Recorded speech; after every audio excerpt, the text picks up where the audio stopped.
प्यार को पिरो लो सांसों के तार तार में।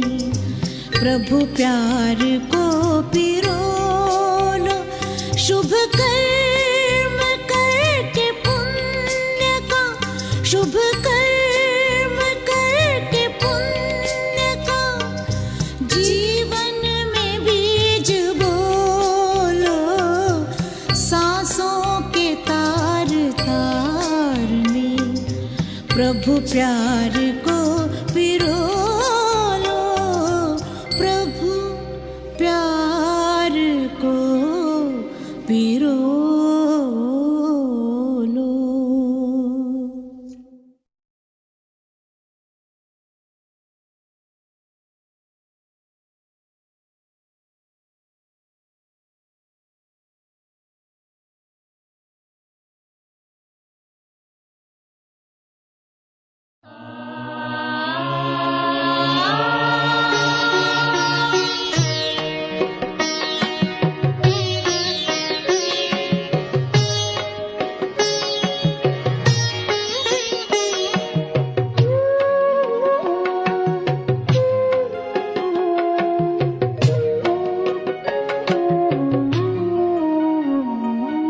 सद्गुण अवगुण के कारण कोई हीरा है कोई पत्थर है।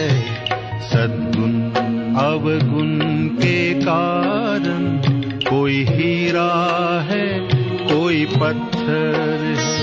धरती पर स्वर्ग बसा लेना ओ मानव तुझ पर निर्भर है।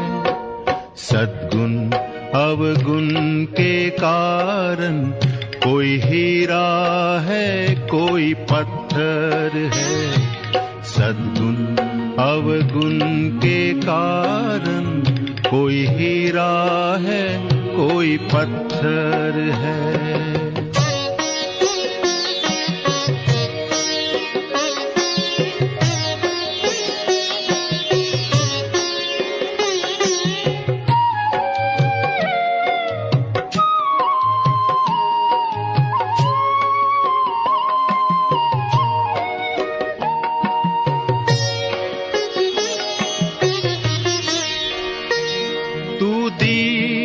दीप जलाता चल तू सबको गले लगाता चल।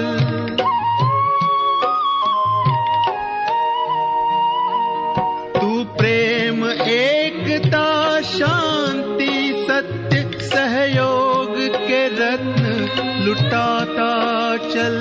गुण ही गुण भरे पड़े तुझ में अंतर तेरा रत्नाकर है। सद्गुण अवगुण के कारण कोई हीरा है कोई पत्थर है। सद्गुण अवगुण के कारण कोई हीरा है कोई पत्थर है।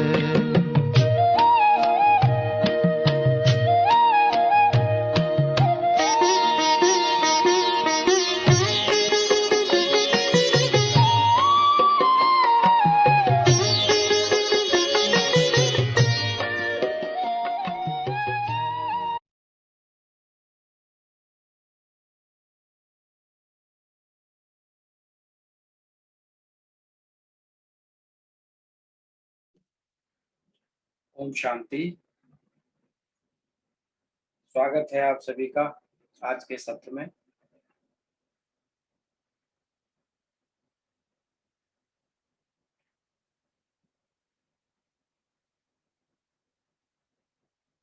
आज हम अपने सेशन को प्रारंभ करें उससे पहले आप सभी से एक विनम्र अपील करना चाहूँगा, एक विनम्र निवेदन करना चाहूँगा। और वह यह है कि आज वर्तमान समय आप सभी देख रहे हैं कि कोरोना का कितना प्रभाव जो है चारों तरफ बढ़ रहा है। जो भी आज के सेशन में जुड़े हैं, जो भी सुन रहे हैं, उन सभी से मेरा विनम्र आग्रह है कि वो किसी भी कीमत पर अपने को अपना ध्यान रखें, अपने परिवार का ध्यान रखें, मास्क लगा करके रखें, लोगों से दूरी भी बना करके रखें और आवश्यक हो तो ही घर से बाहर निकलें, अन्यथा घर से बाहर नहीं जाए, क्योंकि सभी जगह स्थितियां आप देख रहे हैं किस तरह की बनती जा रही हैं। तो आप सब अपना ध्यान रखें और दूसरों को भी इसके लिए प्रेरित करें। आज हम जिस सेशन में चर्चा करने वाले हैं वो सृष्टि चक्र के बारे में आपको बताने वाले हैं। इस सृष्टि का चक्र है और इस सृष्टि के चक्र में हम सब जो है अभिनय करता है, सब अपना अपना अभिनय कर रहे हैं और हम अपने अभिनय को हर हाल में बेहतर बनाए, उसके लिए हमें हमेशा प्रयासरत रहना चाहिए। मैं आपको एक कहानी सुनाता हूँ, कहानी के बाद फिर आगे की बात बताता हूँ। एक बार क्या हुआ, एक राज्य में एक राजा रहता था जो रोजाना सुबह से लेकर के और शाम तक गरीब लोगों को, दुखी लोगों को या जिनके पास कुछ नहीं है उनको हमेशा कुछ ना कुछ दान करता था। बहुत सारे लोग आते थे राजा के पास दान लेने के लिए। उसी दान लेने की कतार में रोजाना एक फकीर लाइन में लगता था, लेकिन वह फकीर लाइन में लगते लगते जब राजा के पास जाता था दान लेने के लिए तो अपनी बारी जो है वो दूसरे को दे देता था, फिर पीछे लग जाता था, अपने पीछे वाले को आगे अपना नंबर दे देता था और ऐसे करते करते कई दिन बीत गए। ये सारी घटना जो है राजा के दरबार में जो है उनका जो मेन व्यक्ति था वह देख रहा था और उसने ये बात जो है राजा को बताई कि एक फकीर लाइन में लगता है लेकिन कभी भी वह दान नहीं लेता, बल्कि अपना नंबर जो है वो दूसरों को दे देता है और पीछे लग जाता है। राजा ने भी उसकी बात को ध्यान से सुना और अगले दिन उस फकीर को देखा, गौर से नोट किया कि फकीर बिल्कुल ऐसा ही कर रहा है जैसा राजा ने सुन रखा था। तो एक दिन राजा ने उस फकीर को बुलाया और बुला करके उससे पूछा कि इतने सारे लोग हमारे पास दान लेने के लिए आते हैं, सब कुछ ना कुछ लेकर के जाते हैं, लेकिन आप कुछ लेते नहीं हैं और अपना नंबर जो है आप दूसरों को दे देते हैं, सो क्या कारण है?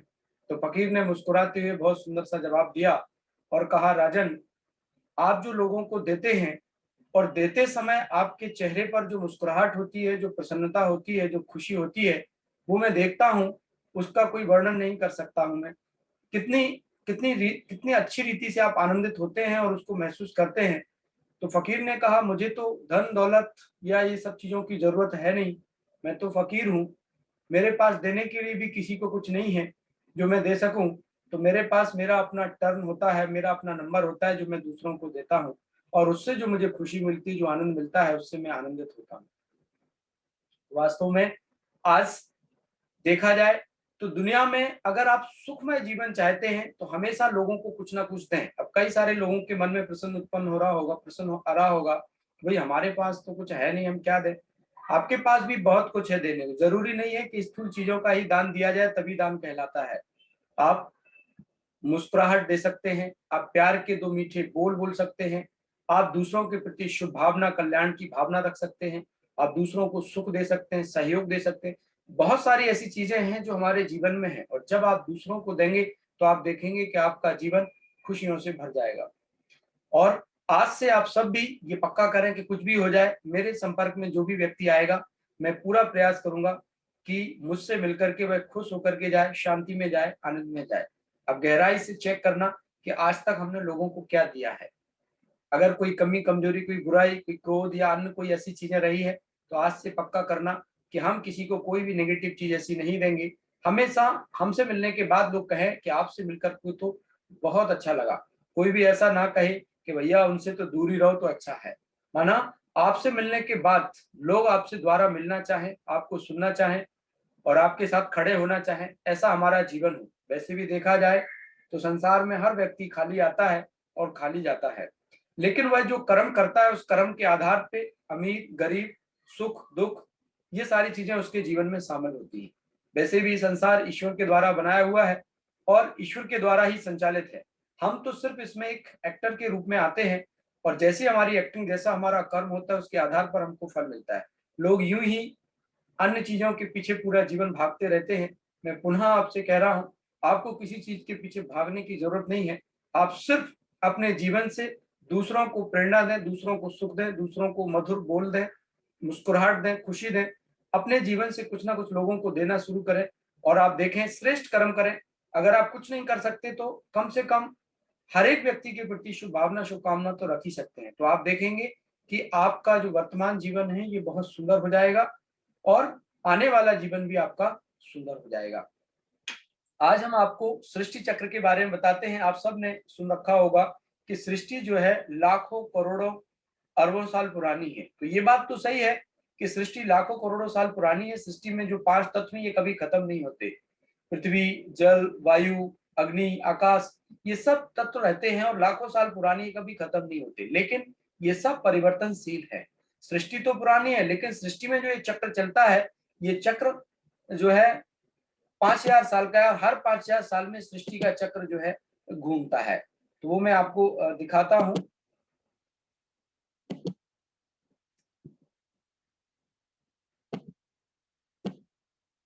आप देखेंगे इसको थोड़ा सा ध्यान से, इस सृष्टि के चक्र के बारे में इसमें दर्शाया गया है। इस सृष्टि का चक्र 5000 वर्ष का है।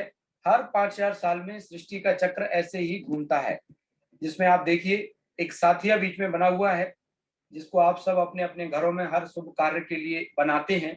तो इसका मतलब होता है साथिया को 4 बराबर भागों में बांटा गया है। इसका मतलब ये होता है कि सतयुग 1250 वर्ष, त्रेता युग 1250 वर्ष, द्वापर युग 1250 वर्ष और कलयुग 1250 वर्ष। माना ये जो चक्र है सृष्टि का ये 5000 साल का है और इसमें 4 युग होते हैं और प्रत्येक युग की जो अवधि है वो 1250 वर्ष होती है। सतयुग, त्रेता, द्वापर, कलयुग। तो सतयुग भी अभी बीत गया, त्रेता युग भी बीत गया, द्वापर युग भी बीत गया और अब कलयुग भी बीतने वाला है। यहाँ पर दिखाई दे रहा है सतयुग और त्रेता युग में श्री लक्ष्मी, श्री नारायण, श्री राधे, श्री श्याम, श्री सीता, श्री राम, इनका राज्य होता है और धरती पर संपूर्ण सुख शांति होती है। कोई लड़ाई झगड़ा, दुख, अशांति, मारामारी ये सब चीजें नहीं होती। धरती स्वर्ग कहलाती है। एक धर्म होता है, एक राज्य होता है, एक भाषा होती है। तो ऐसी सुंदर दुनिया इस धरा पर थी।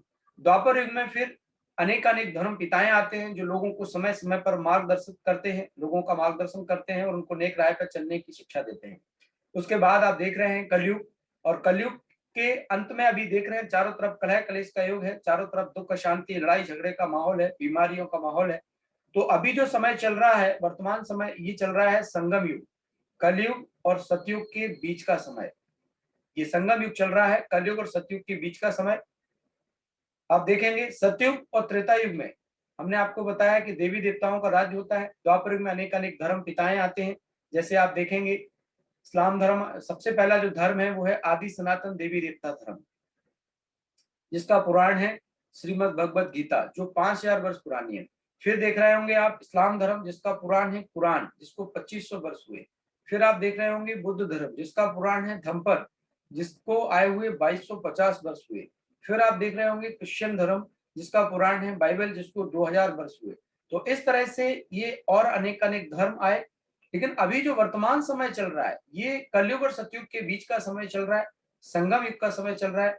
स्वयं भगवान आकर के सृष्टि को परिवर्तन करने के लिए इस धरती पर आए हुए हैं और हर मनुष्य को पतित से पावन बनाने का श्रेष्ठ कार्य कर रहे हैं। ये संगम युग कलयुग के आखिरी 100 वर्षों का, लगभग 100 वर्षों का युग होता है, जिसमें से आप देख रहे होंगे कि पूरी तरह से 85 वर्ष जो है पूर्ण हो गए हैं। अब थोड़ा ही समय इस सृष्टि के परिवर्तन में बचा है, इसके बाद पुनः इस सृष्टि पर सतयुगी दुनिया आ जाएगी। और ये कोई पहली बार नहीं होगा, ये हर 5000 साल में इस तरह से सृष्टि का चक्र चलता है। हर 5000 साल में सतयुग, त्रेता, द्वापर, कलयुग, फिर सतयुग, त्रेता, द्वापर, कलयुग। इसी तरह से जैसे आप देखते हैं रात, रात के बाद दिन, दिन के बाद रात, रात के बाद दिन, दिन के बाद रात, कई बार रिपीट हो चुका है। ऐसे ही सृष्टि का चक्र है, कई बार घूम चुका है। तो आप और हम यहाँ आज पहली बार नहीं मिल रहे, बल्कि कई बार हम लोग यहाँ मिले हैं और आगे मिलने वाले हैं, क्योंकि हर 5000 साल में सृष्टि चक्र की हूबहू पुनरावृत्ति होती है। तो इसीलिए अभी जो समय चल रहा है ये अपने जीवन को श्रेष्ठ बनाने का, अपने जीवन को सफल करने का, अपने समय को सफल करने का, परमात्मा को याद करने का समय है। हम कहते हैं कि भगवान जब भाग्य बांटते हैं तो क्या कर रहे थे उस समय, तो वास्तव में जो समय है ये भाग्य बांटने का समय चल रहा है। स्वयं भगवान मनुष्य से देव बनाने की पढ़ाई इस समय पढ़ा रहे हैं। कुटुंब में कोई और कोई में भी कोई विरले मनुष्य परमात्मा के द्वारा दिए जा रहे इस ज्ञान को सुनते हैं और अपने जीवन को श्रेष्ठ बनाते हैं। आप सब बहुत सौभाग्यशाली हैं जो आपको ये सुनने समझने का मौका मिल रहा है। आप सब भी पुरुषार्थ करके आने वाली स्वर्णिम दुनिया में, सतयुगी दुनिया में जा सकते हैं। पर उसके लिए आपको ये जीवन, वर्तमान जीवन अच्छा बनाना पड़ेगा, परमात्मा को याद करना पड़ेगा, रोज परमात्मा द्वारा दी जा रही शिक्षा को अपने जीवन में धारण करना पड़ेगा। तो इस तरह से जो सृष्टि का चक्र है ये 5000 साल का है, और हर 5000 साल में इस सृष्टि का चक्र ऐसे ही घूमता रहता है। मैं समझता हूँ सभी को स्पष्ट हुआ होगा। इसमें अगर आपकी किसी की कोई जिज्ञासा है, किसी को कुछ समझ नहीं आया हो, कुछ पूछना हो, तो हमें बता सकते हैं।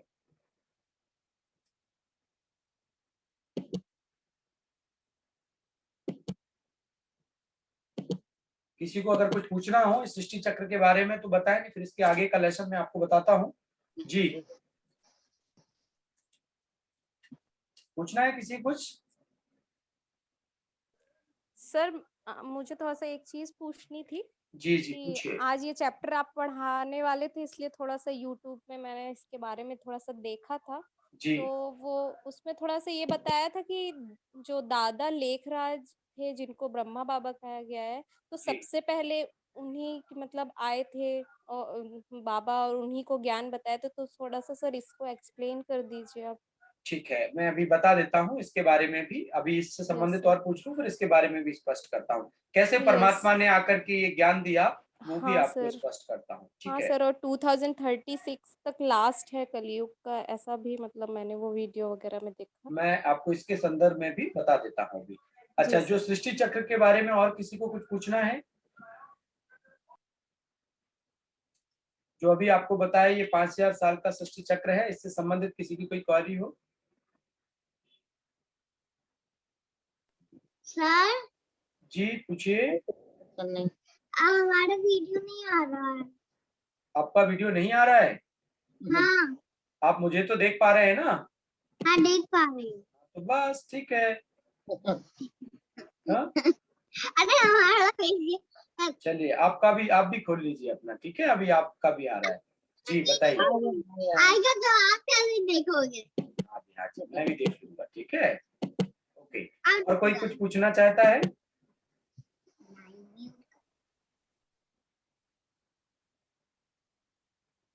मैं ये मानूं फिर ये सभी को स्पष्ट है सृष्टि चक्र?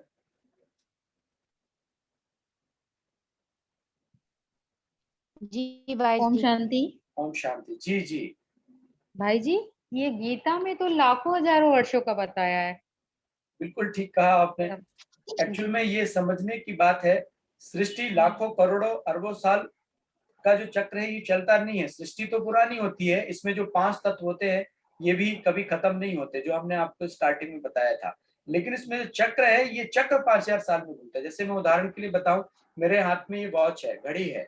ये घड़ी कितने साल पुरानी है मैं आपको बताऊं, मैं 4-5 साल से इसको पहन रहा हूँ, तो आप समझ लीजिए 5 साल पुरानी घड़ी है। लेकिन घड़ी का जो चक्र है, घड़ी में जो चक्र चल रहा है ये कितना पुराना है, तो ये बताना थोड़ा मुश्किल है, क्योंकि हर 12 घंटे में इसका चक्र घूमता है।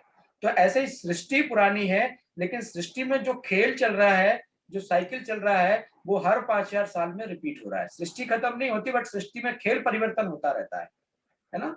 तो इस तरह से ये 5000 साल का है। सृष्टि तो लाखों साल करोड़ों साल पुरानी हो सकती है, बट जो इसमें खेल है ये 5000 साल का है।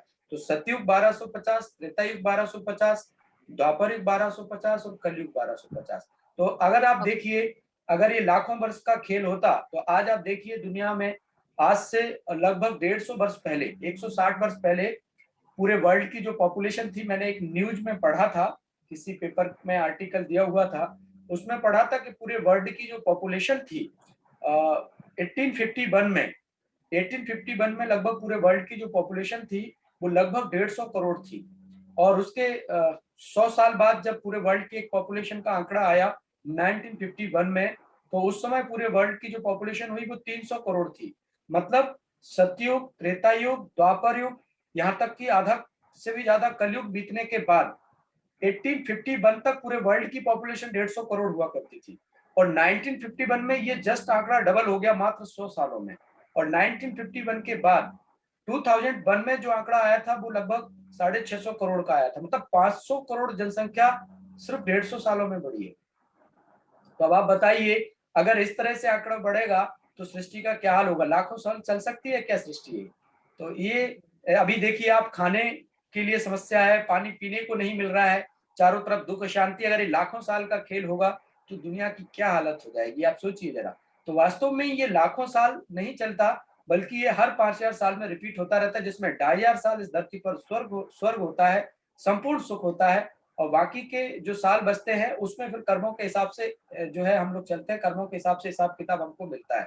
और अभी संगम युग चल रहा है और परमात्मा आकर के फिर से नई सृष्टि, दैवी सृष्टि की स्थापना का कार्य कर रहे हैं। ठीक है ना? जी। ओके, और किसी को कुछ पूछना है? चलिए, अभी एक बहन ने क्वेश्चन किया था कि कैसे ये बात हम मान लें, क्योंकि अभी तक तो हम लाखों करोड़ों साल सुनते आ रहे हैं कि भगवान ने आकर के सारा बताया। तो जैसा कि आप देख रहे थे, इस चित्र में भी यहाँ पर दिखाई दे रहा था, मैं पुनः आपको वो चित्र जो है दिखा देता हूँ।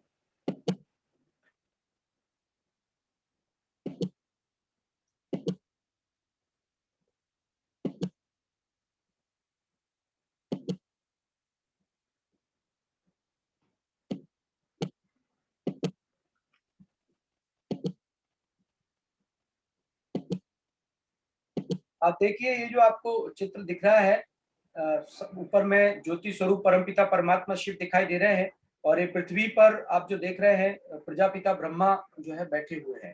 तो वास्तव में आज से 83-84 साल पूर्व दादा लेखराज नाम के एक व्यक्ति, जो कि सिंध हैदराबाद में जन्मे, हीरे जवाहरात के सुप्रसिद्ध व्यापारी थे। 1936 में जब इन्हों की 60 वर्ष की उम्र हुई, उस समय परमात्मा के द्वारा इनको दिव्य साक्षात्कार हुए। दादा श्री कृष्ण जी के परम भक्त थे और श्रीमद् भगवत गीता का रोज अध्ययन करते थे, और हीरे जवाहरात का इनका बिजनेस था। भगवान को पाने के लिए इन्होंने 12 गुरु किए हुए थे। एक दिन कहते हैं कि इनके घर पर सत्संग चल रहा था और 12वें गुरु इनके घर पर आए हुए थे। अचानक ही सत्संग सुनते सुनते दादा को एक तीव्र उत्कंठा हुई और दादा सत्संग छोड़ करके कमरे में चले गए। तो इनकी जो पत्नी और इनकी बहू थी, उन्होंने देखा कि दादा आज तक कभी सत्संग छोड़ते नहीं थे, कभी भी सत्संग छोड़ करके जाते नहीं थे, आज दादा को क्या हो गया। तो वह देखने के लिए कमरे में गई, तो उन्होंने देखा कि दादा कमरे में एक जगह बैठे हुए हैं और दादा की भ्रुकुटी के बीच से एक प्रकाश फैल रहा है। चारों ओर पूरे कमरे में एक प्रकाश फैल रहा है और एक आवाज गुंजायमान हो रही है, निजानंद स्वरूपम शिवोहम शिवोहम, ज्ञान स्वरूपम शिवोहम शिवोहम, प्रेम स्वरूपम शिवोहम शिवोहम। इस तरह की आवाज आ रही। तो ये बात जो है दादा की पत्नी और बहू को समझ में नहीं आई कि ये क्या हो रहा है। थोड़े समय बाद इस तरह की घटना खत्म हुई, तो दादा को भी ये बात समझ में नहीं आई कि ये क्या हुआ। तो दादा ने सोचा शायद किसी गुरु का चमत्कार है, या किसी गुरु ने जो है कोई शक्ति दी है या कुछ किया है। तो दादा ने एक एक करके अपने सभी गुरुओं से ये बात पूछी, लेकिन जब भी दादा ने सब गुरुओं से बात पूछी तो बहुत सारे गुरुओं ने कहा, लक्की बाबू ये मेरा काम नहीं है, ये तो कोई शक्ति का काम है। तो 1936 में जब दादा लेखराज 60 वर्ष के थे, उस समय की ये घटना है। और बाबा के मन में, दादा लेखराज के मन में जो है इस तरह का प्रश्न उत्पन्न हुआ कि ये हुआ क्या। तो कहते हैं कि एक दिन दादा अपने बिजनेस में, बाबा का जो बिजनेस था, दादा का जो बिजनेस था, वह कलकत्ते के अंदर था। बिजनेस के लिए जब जा रहे थे तो रास्ते में उनका एक मित्र रहता था बनारस में, उनके यहाँ रुके और शाम को गार्डन में टहल रहे थे। तो टहलते टहलते समय बाबा को, दादा लेखराज जिनको मैं अभी यहाँ ब्रह्मा बाबा बोल रहा हूँ, बाबा को एक साक्षात्कार हुआ। और वो साक्षात्कार क्या हुआ कि आंधी, बाढ़, तूफान, भूकंप, बॉम्ब, मिसाइल, इन सब चीजों से दुनिया परिवर्तन हो रही है, बदल रही है। तो दादा की आंखों से आंसू आ गए कि मैं क्या देख रहा हूँ। तुरंत बाद एक साक्षात्कार और होता है, कुछ तारे जमीन पर आते हैं और देवी देवता बनते जाते हैं। तो माने एक तरफ परमात्मा के द्वारा प्रजापिता ब्रह्मा को ये पुरानी दुनिया परिवर्तन होने का साक्षात्कार हुआ, पुरानी दुनिया खत्म होने का साक्षात्कार हुआ। अब आप देखिए 1936 की घटना है, उस समय बॉम्ब्स मिसाइल का इतना जिक्र नहीं था। बॉम्ब्स मिसाइल्स का प्रयोग तो बहुत बाद में हुआ है, या बहुत बाद में सुनने में आए हैं। उस समय मैं समझता हूँ बॉम्ब्स का प्रयोग ही नहीं था। तो उस समय जब ये घटना घटी तो दादा ने देखा कि एक तरफ विनाश का साक्षात्कार देखा, एक तरफ नई दुनिया का साक्षात्कार देखा। तो बाबा को ये बात समझ में नहीं आई कि क्या हो रहा है। वहां परमात्मा ने अपना परिचय दिया, निजानंद स्वरूपम शिवोहम शिवोहम, ज्ञान स्वरूपम शिवोहम शिवोहम, प्रेम स्वरूपम शिवोहम शिवोहम। अर्थात निकट भविष्य में ये पुरानी दुनिया खत्म होनी है और ऐसी सुंदर दुनिया आनी है जो तुम्हें बनानी है। तो फिर दादा लिखराज ने वहां कहा कि ये मैं कैसे कर सकता हूँ। तो परमात्मा ने कहा कि गीता में किए वायदे के अनुसार धर्म के अतिग्लानि के समय पर मैं साधारण वृद्ध और अनुभवी तन का आधार लेकर सृष्टि के नव निर्माण का कार्य करता हूँ। वहां से दादा लेखराज के अंदर एक अलग सा परिवर्तन आया और बाबा वापस से अपने बिजनेस में ना जाते हुए अपने घर लौट करके आ गए। सिंध हैदराबाद में बाबा का घर था, जो वर्तमान में पाकिस्तान में है। उस समय भारत ही था 1936 में, उस समय विभाजित नहीं हुआ था। सिंध हैदराबाद और कराची में जो है बाबा रहते थे। तो बाबा जब लौट करके सिंध में आए तो कई लोगों को दिव्य साक्षात्कार बाबा के द्वारा हुए। बाबा ओम की ध्वनि करते थे और कई लोगों को साक्षात्कार होने लगते थे। तो धीरे धीरे बाबा के घर पर भीड़ लगने लगी और बाबा ने एक ट्रस्ट का गठन किया। ओम मंडली नाम का एक ट्रस्ट बनाया, जिसमें अपनी सारी चल अचल प्रॉपर्टी उस ट्रस्ट के नाम कर दी। मतलब ओम मंडली नाम का ट्रस्ट 1936-37 के बीच जो है बाबा ने बनाया और उसमें ये जो है सारा ही अपना प्रॉपर्टी 1937 में सारी प्रॉपर्टी जो है उस ट्रस्ट के नाम कर दी और उसमें 8-9 कन्याओं को उस ट्रस्ट का हेड बनाया। आप देखिए 1936-37 के दशक में उस समय आप देखेंगे जहां माताओं बहनों को इतना छूट नहीं थी। आज तो फिर भी माताओं बहनों को बहुत सारे अधिकार मिले हुए। उस समय माताओं बहनों को घर से बाहर नहीं निकलने दिया जाता था, कितने रिस्ट्रिक्शन उन पे हुआ करते थे। उस समय परमात्मा के द्वारा माताओं बहनों को आगे रखा गया, माताओं बहनों पर कलश रखा गया, उन पे जिम्मेवारी दी गई विश्व परिवर्तन की। तो 1937 में 8-9 कन्याओं का जो ग्रुप था उनको ओम मंडली का हेड बनाया गया। आज भी हमारे संस्थान में जो दादी है आप देख रहे हैं, वो भी उसी समय की, उसी ट्रस्ट की स्टार्टिंग से ही है, अभी भी प्रेजेंट में है। तो ओम मंडली नाम का ट्रस्ट बना और 300-400 लोग जो है उस ट्रस्ट में उस संस्थान में आने लगे और सत्संग होने लगा। तो 14 वर्ष तक 1937 से लेकर के 1950 तक यह संस्था सिंध हैदराबाद और कराची में ओम मंडली के नाम से चली। बाद में हिंदुस्तान पाकिस्तान का बंटवारा हो गया तो 1950 में यह संस्था सिंध हैदराबाद से माउंट आबू पर्वत पर, सिंध हैदराबाद और कराची से माउंट आबू पर्वत पर शिफ्ट हुई। वहां इसका नाम प्रजापिता ब्रह्मा कुमारी ईश्वरीय विश्वविद्यालय रखा गया। प्रजापिता अर्थात पूरी प्रजा का को रचने वाला, पूरी प्रजा का पिता। ब्रह्मा कुमारी इसलिए कि भगवान जब इस सृष्टि पर आता है तो माताओं बहनों के द्वारा सृष्टि के नव निर्माण का कार्य करता है। तो ब्रह्मा के बच्चे ब्रह्मा कुमार और ब्रह्मा कुमारी कहलाते हैं। क्योंकि बहनों को इस संस्थान में आगे रखा हुआ है, बहनों का सम्मान किया हुआ है, बहनों को पूरी बागडोर दी हुई है, इसलिए इसका नाम ब्रह्मा कुमारी रखा गया।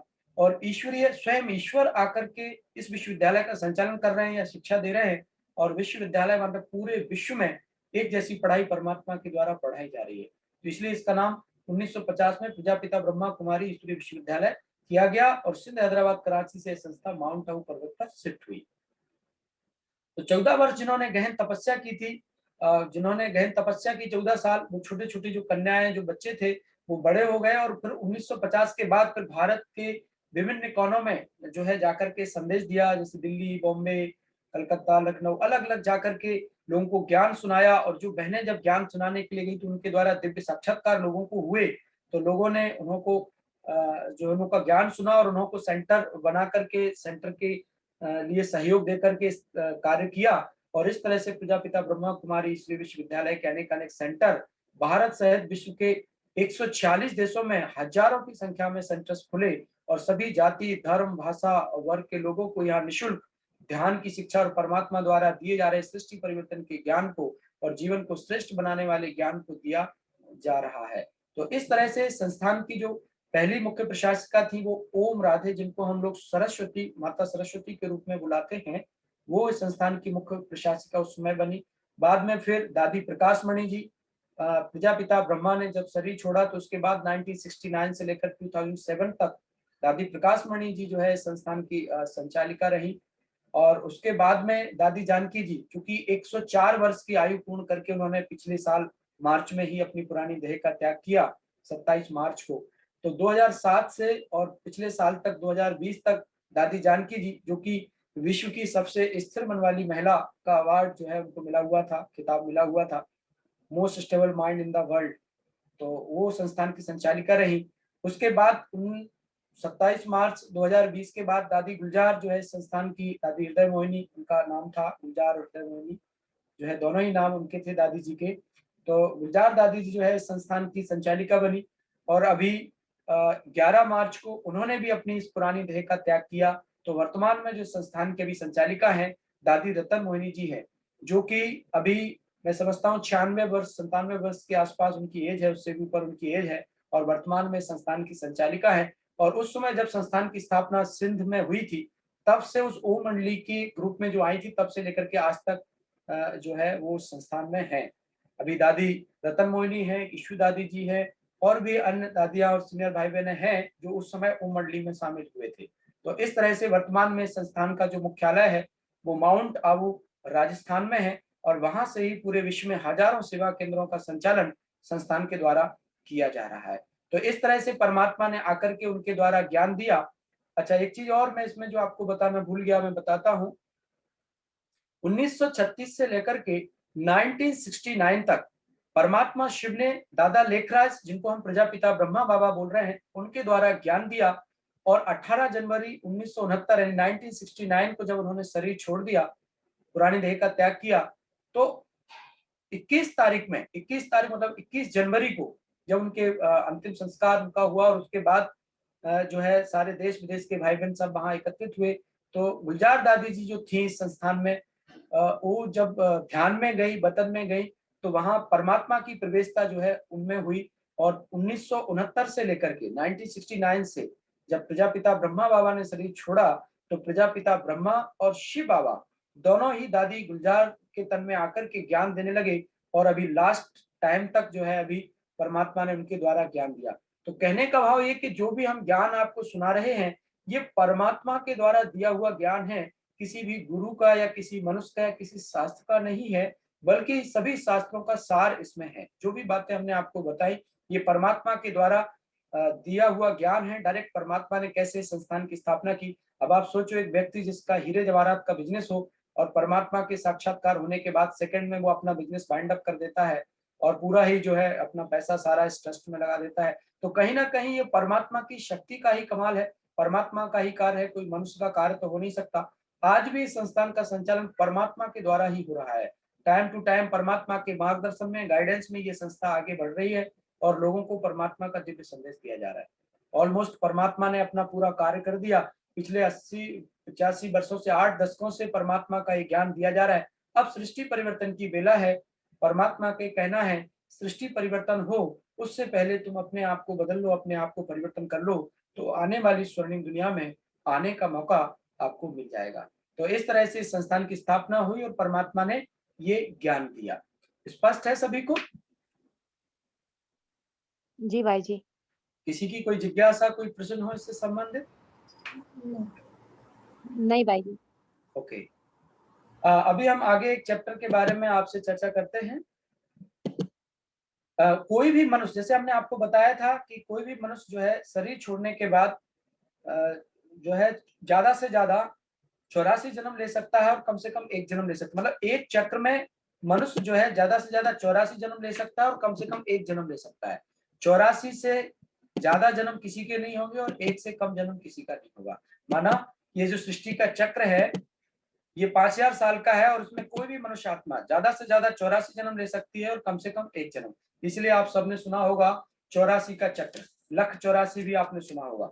वास्तव में लख 84 का मतलब है अपने 84 जन्मों को देखिए, जानिए या समझिए। कई लोग उसको 84 लाख समझ लेते हैं, पर वास्तव में वो 84 लाख की बात नहीं है, लख 84 है। इसमें आप देखिए ऊपर में भारत के उत्थान और पतन के 84 जन्मों की अद्भुत जीवन कहानी बताई गई है। सबसे ऊपर में आप देखिए परम पिता परमात्मा शिव और परम धाम दिखाई दे रहा है। राइट साइड कॉर्नर में आप देखेंगे, यहाँ पर परमात्मा शिव रहते हैं परम धाम में, और हम सब आत्माएं रहते हैं। उसके बाद सबसे पहले इस धरती पर सतयुग आता है। सतयुग में श्री राधे श्री कृष्ण आते हैं, और वही श्री राधे श्री कृष्ण बड़े होकर के श्री लक्ष्मी श्री नारायण कहलाते हैं। तो ये धरती स्वर्ग कहलाती है। यहाँ पर एक धर्म, एक राज्य, एक भाषा और एक मत होती है। कोई भी लड़ाई झगड़ा, दुख शांति, मारा मारी यहाँ नहीं होता।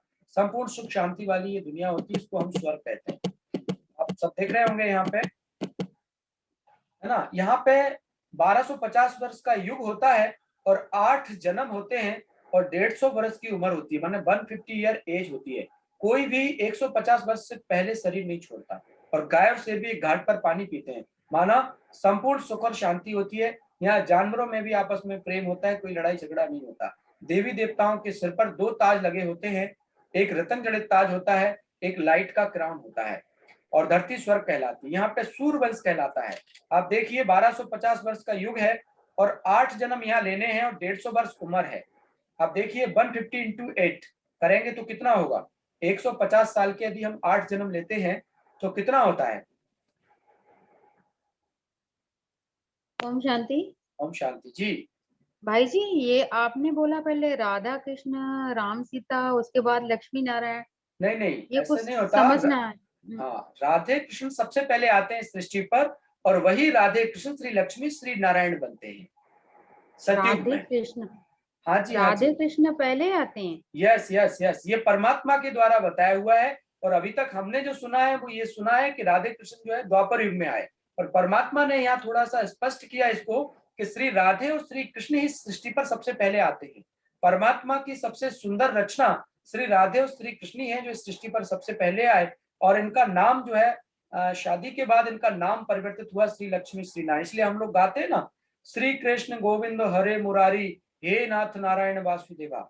माना श्री कृष्ण जी का नाम ही गोविंद पड़ता है, उन्हीं का नाम मुरारी पड़ता है, और स्वयंवर के बाद उन्हीं का नाम हे नाथ नारायण पड़ता है। और जब राज तिलक होता है, पूरे विश्व के मालिक बनते हैं, तो वासुदेव माने पूरे विश्व के मालिक कहलाते हैं। तो ये जो गाया है इन्हीं के लिए गाया हुआ। आज तक हम लोगों ने सुना है कि राधे कृष्ण तो प्रेमी प्रेमिका के रूप में दिखाए, इनका तो स्वयंवर हुआ ही नहीं। और परमात्मा ने आकर के बताया कि राधे कृष्ण इस सृष्टि पर सबसे पहले आते हैं और राधे कृष्ण श्री लक्ष्मी श्री नारायण कहलाते हैं। तो 150 वर्ष की यहाँ उम्र होती है और 8 जन्म होते हैं। अगर 150 वर्ष वाले 8 जन्म हम लेंगे, आप समझ लीजिए, तो ये 1200 साल यहाँ इसके कंप्लीट हो जाते हैं। तो ये सतयुग कहलाता है, सूर्यवंश कहलाता है। इनके सिर पर 2 ताज लगे हुए होते हैं, एक रतन जड़ित ताज होता है, एक लाइट का क्राउन होता है, और ये सर्वगुण संपन्न 16 कला संपूर्ण होते हैं। कितने? 16 कला संपूर्ण। तो इस तरह से ये सतयुग होता है 1250 वर्ष का। उसके बाद आप देखेंगे फिर त्रेता युग आता है। तो यही श्री राधे श्री कृष्ण त्रेता युग तक पहुंचते पहुंचते श्री राम और श्री सीता बनते हैं। मतलब 8 जन्म सतयुग में होते हैं और फिर इधर 9वां जन्म श्री राम के रूप में होता है। आप देखिए श्री राम और श्री सीता जो है ये त्रेता युग में आए। इनको हम 14 कला संपूर्ण बोलते हैं। श्री राधे और श्री कृष्ण को 16 कला संपूर्ण बोलते हैं। कलाएं मीन्स पावर, शक्तियां, है ना। आत्मा जैसे कहते हैं ना 24 कैरेट सोना होता है शुद्ध सोना, पर 22 कैरेट भी होता है। ऐसे आत्मा की जो शुद्धता है वो 16 कला होती है, संपूर्ण शुद्ध संपूर्ण पावन होती है 16 कला। और त्रेता तक जब हम आते हैं 8 जन्म लेने के बाद आत्मा की 2 कलाएं कम हो जाती है, तो त्रेता युग में 14 कला बचती हैं। हालांकि ये भी देवी देवता कहलाते हैं। सतयुग त्रेता युग को स्वर्ग कहा गया है। यहाँ पे कोई दुख अशांति नहीं होती, कोई लड़ाई झगड़ा नहीं होता। पीछे इस संगम युग पर जब पढ़ाई हम करते हैं, पढ़ाई के आधार से इन्होंने जो तैयारी की होती है उस आधार से यहाँ प्राप्ति होती है। माने यहाँ पर कर्मों के आधार से फल नहीं मिलता। सतयुग त्रेता युग स्वर्ग कहलाता है, संपूर्ण सुख शांति की दुनिया होती है। यहाँ कर्म जो है सारे अकर्म होते हैं, मतलब कोई कर्म का फल नहीं मिलता। इन्होंने जो पढ़ाई की होती है, पुरुषार्थ किया होता है, उसके आधार पर यहाँ प्रारब्ध मिलती है। और त्रेता युग जो है ये भी 1250 वर्ष का है। यहाँ पर 12 जन्म होते हैं। सतयुग में 8 जन्म, त्रेता युग में 12 जन्म। सतयुग में 150 वर्ष उम्र होती है, पर त्रेता युग में 150 नहीं होती। त्रेता युग में घट जाती है उम्र, क्योंकि यहाँ जन्म बढ़ जाते हैं। तो जन्म बढ़ रही है, उम्र घट रही है। सतयुग में 150 वर्ष उम्र थी, 8 जन्म थे। त्रेता युग में 12 जन्म हो गए तो उम्र 100 से 125 साल के बीच हो जाती है। तो ये त्रेता युग कहलाता है। और सतयुग में 9 लाख पॉपुलेशन होती है, 9 लाख जनसंख्या होती है। और त्रेता के आखिरी तक की जो जनसंख्या होती है वो 33 करोड़ होती है। इसलिए 33 करोड़ देवी देवता गाए जाते हैं। तो त्रेता के आखिरी तक की जो जनसंख्या है वो सब देवी देवता कहलाती है, धरती स्वर्ग कहलाती है। यहाँ पर जो दिखाया है किसी प्रकार का कोई लड़ाई झगड़ा दुख शांति या नहीं होती, संपूर्ण सुख शांति होती है। उनका जीवन ज्ञान गुण और शक्तियों से सुसज्जित होता है। सभी आत्माभिमानी स्थिति में होते हैं और आत्मिक प्रेम होता है, संपूर्ण सुख शांति होती है। लेकिन जैसे ही द्वापर युग आता है, आत्मा की जो कलाएं हैं वो और घट जाती है। जैसे सतयुग में 16 कला, त्रेता युग में 14 कला, और द्वापर युग में जब हम पहुंचते हैं तो 8 कलाएं रह जाती हैं। सतयुग में 16 कला थी, सिर पर 2 ताज लगे हुए थे, रतन जड़ित ताज था, एक लाइट का क्राउन जो आप देखते हैं पीछे देवी देवताओं के चक्र घूमता है। ऐसे त्रेता युग में भी 2 ताज थे, लाइट का क्राउन था और जो है आपका रतन जड़ित ताज भी था। तो ये धरती स्वर्ग कहलाता है। लेकिन द्वापर युग में जब हम पहुंचते हैं तो वहां पर सीधी सीधी आधी कलाएं कम हो जाती, माने 8 कलाएं बचती हैं। तो पीछे जो देवताओं के लाइट क्राउन दिखाते थे वो अब ताज खत्म हो गया, सिर्फ रतन जड़ित ताज रहता है। धन दौलत से संपन्न होते हैं, लेकिन अब देवी देवता नहीं कहलाते, यहाँ से मनुष्य कहलाने लगते हैं। और यहाँ सबसे पहले राजा विक्रमादित्य द्वारा सोमनाथ का मंदिर बनाया जाता है और शिवलिंग की पूजा होती है। दुनिया का सबसे पहला मंदिर प्राचीन मंदिर सोमनाथ मंदिर बनता है, गुजरात में वेरावल के निकट में है। ये मंदिर सबसे पहले बनता है और उसके बाद श्री कृष्ण जी की पूजा, श्री राम जी की पूजा, जो इस धरती पर राज्य करके गए हैं देवी देवता है, उनकी भी पूजा होती है। और यहाँ ही बहुत सारे धर्म पिताएं आते हैं और इस तरह से ये भक्ति काल पूरा रहता है। द्वापर युग, ये भी 1250 वर्ष का युग है। यहाँ पर जन्म 21 हो जाते हैं। सतयुग में 8 जन्म, त्रेता युग में 12 जन्म, द्वापर युग में 21 जन्म। अब जन्म बढ़ गए तो उम्र और घट जाती है। और जैसे ही कलयुग आता है, आप देख रहे हैं ये भी 1250 वर्ष का युग है। जैसे ही कलयुग आया तो मनुष्य की जो कलाएं थी वो जीरो हो जाती हैं। सतयुग में मनुष्य देवी देवता कहलाते हैं और कलयुग में मनुष्य कहलाते हैं। सतयुग में 16 कला थे, कलयुग में 0 कला पे हैं। 16, 14, 8 और 0। अब कलाएं 0 हो गई तो पेड़ पौधों को भगवान मानने लगता है, मूर्तियों को बना करके नदियों में डुबोने लगता है, नारी पर अत्याचार, बहुत सारे शांति सम्मेलन, सब कुछ हो रहा है। इसके बाद भी दुनिया में आप देख रहे हैं क्या हालत हुई पड़ी है। चारों तरफ दुख, अशांति, लड़ाई झगड़ा, इतना मनुष्य भक्ति, पूजा पाठ, जब तब सब कुछ कर रहा है, फिर भी दुख अशांति से घिरा हुआ है। कारण है कि उसमें कोई कला नहीं बची। और कलयुग में होते हैं 42 जन्म, 8 जन्म सतयुग में, 12 जन्म त्रेता युग में, 21 जन्म द्वापर युग में और 42 जन्म कलयुग में। तो ये मिला करके टोटल कितने हो गए, कोई बताए? मिला करके कितने जन्म हो गए? 84 नहीं हुए, अभी 83 हुए। 83 8 और 12 20 और 21 41 और 42 83, 83। और एक जन्म सभी का अंतिम जन्म होता है, जिसको हम संगम युग पे बोलते हैं, 84वां वर्ष, जो अभी आपका और हमारा चल रहा है। माने जैसे हम लोग इस ज्ञान को सुन रहे हैं तो हम ये मान सकते हैं कि इस चक्र में हमारा ये लास्ट बर्थ है। ये जो ज्ञान प्राप्त होता है ये लास्ट बर्थ में ही मिलता है, बीच में नहीं मिलता। अगर बीच में मिले और फिर हम शरीर छोड़ के जाए तो परमात्मा को फिर पढ़ाना पड़ेगा। तो भगवान कलयुग के अंतिम चरण में जब इस सृष्टि पर आता है तो ये ज्ञान सभी को ही मिलता है, कोई भी ऐसा व्यक्ति नहीं होता जिसको ना मिले, और सबको मिल जाता है, तभी सृष्टि परिवर्तन होती है। नहीं तो फिर लोग कहेंगे हमें पता ही नहीं चला भगवान कब आए और सृष्टि कब बदल गई। तो भगवान सृष्टि परिवर्तन करने से पहले सभी को आगाह करते हैं, सभी को ज्ञान देते हैं। जो लोग ज्ञान सुनते हैं, जीवन में परिवर्तन लाते हैं, वो सत्युग और त्रेता युग में आते हैं। और जो ज्ञान नहीं सुन पाते लेकिन पता तो उन्हें चलता है, तो सभी को ये संदेश देने का काम जो है परमात्मा का भी चल रहा है। तो अभी आप और हम सब जो ज्ञान सुन रहे हैं, इसका मतलब ये है कि ये हम सबका 84वां लास्ट बर्थ है। ये हीरे तुल्य जन्म है। सतयुग को गोल्डन एज कहते हैं, सोने की दुनिया कहते हैं। त्रेता युग को सिल्वर एज कहते हैं, चांदी की दुनिया कहते हैं। द्वापर युग को कॉपर एज कहते हैं और कलयुग को आयरन एज कहते हैं।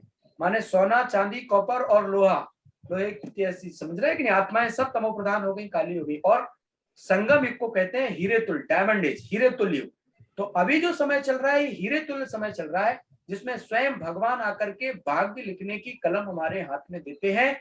इस समय में जहां चारों ओर दुनिया में चकाचौंध है, ऐसे समय पे परमात्मा इस धरती पर आते हैं। और जो लोग इस व्यस्तता वाले शेड्यूल से अपना थोड़ा समय निकाल करके परमात्मा को याद करते हैं, अपने भाग्य को श्रेष्ठ बनाते हैं, वो लोग आने वाली स्वर्णिम दुनिया में सुंदर राज्य पर करते हैं, सुंदर जीवन जीते हैं। तो इस तरह से मनुष्य के 84 जन्मों की जीवन कहानी है। अब मान लीजिए कोई सतयुग में नहीं आया तो उसके 8 जन्म कम होंगे। मान लीजिए कोई त्रेता में भी नहीं आया तो उसके 8 और 12 20 जन्म कम होंगे। मान लीजिए कोई द्वापर युग में भी नहीं आया तो उसके 8 और 12 20 और 21 41 जन्म कम होंगे। तो इस तरह से 84 जन्म केवल उसके होंगे जो सतयुग से आएगा। जो जितना पीछे आएगा उसके उतने जन्म कम होते जाएंगे। और कोई तो कलयुग में ही आते हैं एक जन्म के लिए। तो आत्मा जब इस सृष्टि पर आती है तो 4 युगों में उसे 4 स्टेज क्रॉस करनी पड़ती है, सतो प्रधान, सतो, रजो और तमो। तो सतयुग को सतो प्रधान बोलते हैं, त्रेता युग को सतो बोलते हैं, द्वापर युग को रजो बोलते हैं और कलयुग को तमो बोलते हैं। और अभी कलयुग के अंत में तो सब तमो प्रधान है ना। तो इस तरह से 4 स्टेज आत्मा क्रॉस करती है। अब मान लीजिए कोई सतयुग में नहीं आया, कलयुग में ही आया, तो कलयुग में ही उसको 4 स्टेज को क्रॉस करना पड़ेगा, है ना। एक ही जन्म, किसी को एक ही जन्म है तो एक जन्म में ही 4 स्टेज क्रॉस करनी पड़ेगी। तो इस तरह से हर एक आत्मा जब पहली बार धरती पर आती है तो पावरफुल होती है। इसलिए आपने देखा होगा जो सतयुग में देवी देवताएं आए थे, आज तक उनकी मंदिर बने हुए, उनकी पूजा अर्चना हो रही है। और कई एक आत्माएं जो सतयुग से नहीं आती, वो हो सकता है कलयुग में एक आध जन्म ही लेती है, तो आते से ही आपने देखा होगा वो कितना चमत्कार करती हैं, आते से बड़ी पावरफुल होती है।